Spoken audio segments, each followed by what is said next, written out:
Let's look at the stages involved or the elements involved in preparing your presentation. So, what are we going to look at in the second step of our presentation?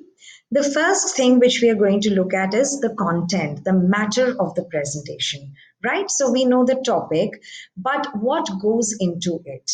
Because any topic needs to be treated effectively.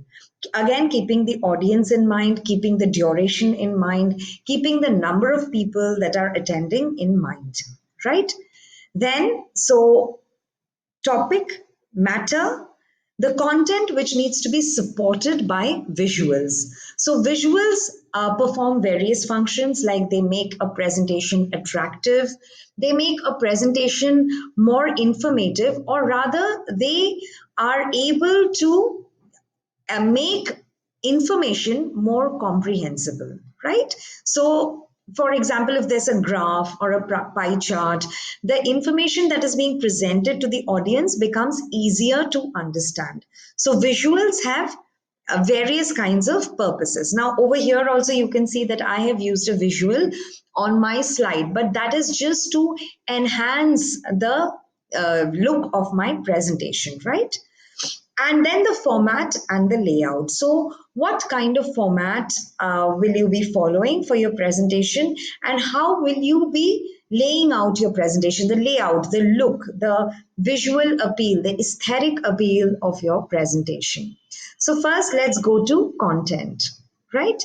Now, like I said, in your presentation, the opening is very important.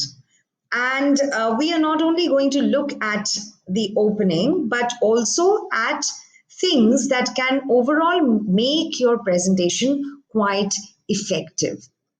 So, what do you see over here? Well, I've used a lot of visuals instead of textual matter because if a slide is too texty, people tend to lose attention. So, if you look at the first visual, which says once upon a time, this is the indication of a story, right? So you can have stories in your presentation, you can have stories embedded in your presentation, because let's remember one thing, that each of us loves a story. We all like listening to stories, and that is one thing which we never tire of, which we never get bored of, because right from our childhood we are conditioned, we have been made to develop a habit of listening to stories. So your presentation can become interesting if you have stories in your presentation, right? So you can start with a story, or you can have a story in the middle of your presentation if you want to reinforce a particular idea and you think it's a complicated idea or it seems like a far-fetched idea. So let's make it easier through a story, right? So stories make a presentation more effective and impactful.